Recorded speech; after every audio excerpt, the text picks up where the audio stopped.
Seahawks wrapped up minicamp last week and got their Super Bowl rings. And now it's time for hopefully a little rest and relaxation before training camp. Tight end Brady Russell is kind enough to take time away from his vacation to join us. Brady, first of all, thanks for coming on, man. Absolutely. Thanks so much for having me, guys. All right. The big excitement last week was the Super Bowl ring ceremony. Let's start with the ring itself, Brady. What did you think of the size and the design? Oh, yeah. Look at that thing. There it is. Nice. It's a little heavy. I'm worried about it pulling my shoulder out of socket, but I think I'll be able to. I've been doing some workouts, so we should be good. Were you surprised at the size of that thing? Yeah, I was a little surprised. I didn't know. You know, Mike and John, they're pretty humble individuals, so I wasn't ready for the size of this ring and how gaudy it might be, but here we are. Hey, Brady, let's see it one more time. I mean, it's not every show we get a Super Bowl ring right there. Oh, look at that. Coming right into your living room. Oh, that's great. Oh, they're activating. Oh, wow. It's like a transformer. That's right. Yeah. That is sweet. Hey, talk about the cool. What was the presentation like? You know, watching the rings descend from the rafters down to each player. What was that like that night? Yeah, it was so cool. It was actually hilarious. So my wife, the DJ, adamantly kept telling us to be in the right seats. You got to be in the correct seats. And they had sat me next to another wife on the team.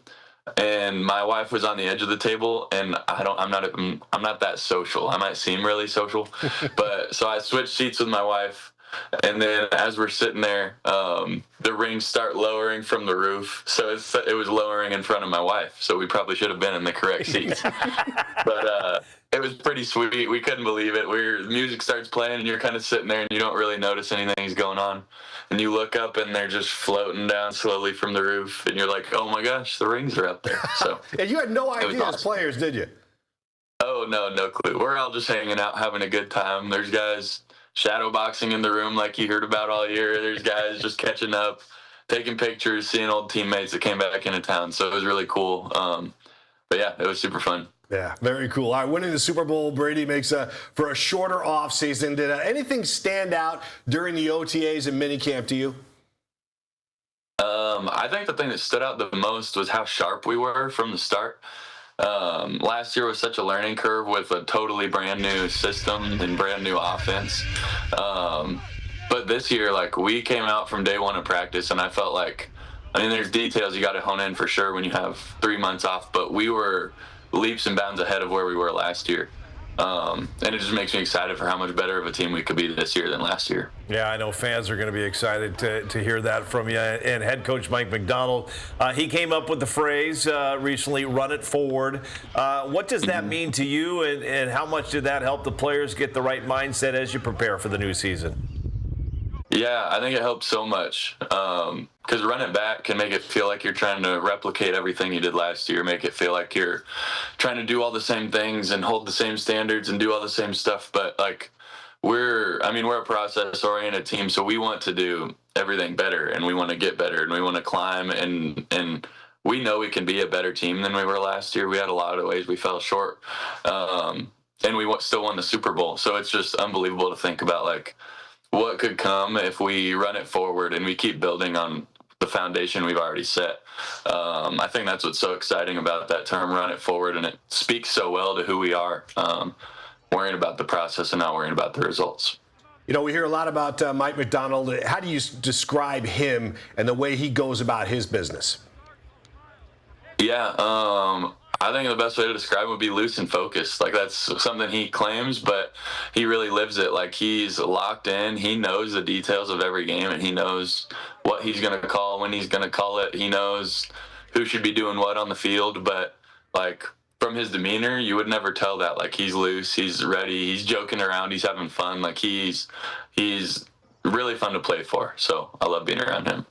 It's all about running it forward, but if we were to run it back, we'd look at special teams and how much impact special teams had last season on the Super Bowl run. You're listed as a fullback and a tight end, but you are also a very valuable player on special teams. How much pride do you and the special teamers take in your jobs?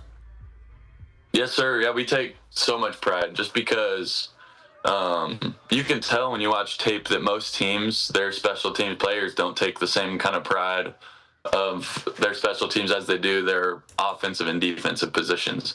So, like when we're in there, we're so locked in. We know the details. We understand what the other team is going to do, what their strengths are. We understand how their returner runs the ball. So we know everything before the game. Now it's just a matter of executing it. And I think that's a huge difference between us and other special teams units is a lot of them are just out there playing the game, for lack of a better term. They don't know ahead of time what's coming at them, whereas we're a step ahead of our opponent every single time. Hey, it's been a couple of years since the NFL changed the whole kickoff thing, and you can't go running down there at full speed anymore. And now that a couple of years have gone by, what do you think of that, and how has it affected the game? Yeah, honestly, I loved the old kickoff. I thought it was fun. But in all reality, like this new kickoff has probably given me a lot more years on my career and made me a lot more valuable player, which I really love because before it was almost like punt team, being a good punt protector and good in coverage was what could make you a special teamer that was uncuttable, if you will. But now there's a whole nother 2 more plays in the game with punt or with kick off and kick return that almost all of them are being returned and plays are being made. And it's something that I've been really good at, and I've done taken a lot of pride in being good at and learning it with Jay and what things work and what things don't work and just being the most effective blocker, the most effective block destructor. So I love that part of the game, and it's actually a lot more complicated and intricate play than a lot of people realize with the moving pieces. So it's a lot more similar to an offensive and defensive play than that old kickoff and kick return used to be. Hey, it's no secret Hard Knocks is going to be there with you guys. On this show, we talked about who were some of the big stars going to be for Hard Knocks. And we got Barner, we got Spoon, and I mentioned you. I think HBO Hard Knocks is just going to fall in love with you. We're going to break down the hair in the next segment. But are you looking forward to this? Yeah, I think it's going to be fun. I think the mindset is that we just go be ourselves completely and totally, but the person I am is very loud on a football field and very energetic. Like, it's hard to not have a good time when you're at training camp with all your boys and you're just totally immersed in the game of football. So, yeah, I think I definitely could see myself getting a few words in on Hard Knocks. You're going to attract a lot of attention just with your look alone, Brady. But have you guys been tipped off by the coaches or head coach Mike McDonald about what to look for, what to be guarding against when that comes up in training camp? Or is that a speech he'll give you later in July?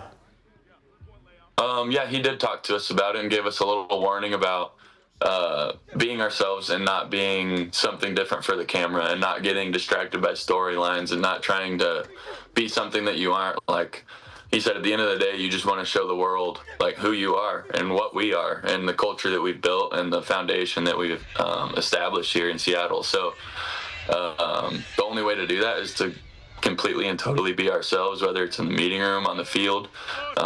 So not letting it be a distraction is definitely huge for us. Yeah, well, the way you guys buy into everything Mike McDonald says, it's only going to be good things come July, that's for sure.